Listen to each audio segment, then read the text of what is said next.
typhoid fever and the treatment of typhoid fever. So, what about the treatment? Typhoid fever requires prompt treatment with antibiotics.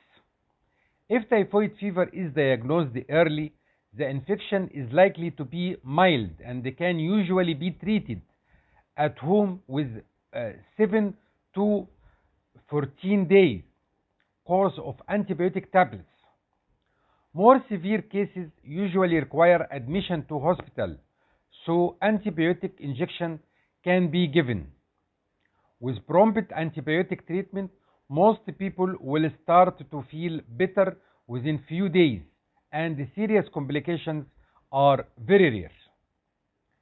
As regards typhoid fever, if typhoid fever is not treated, it is estimated that the fatality rate or complication rate will increase.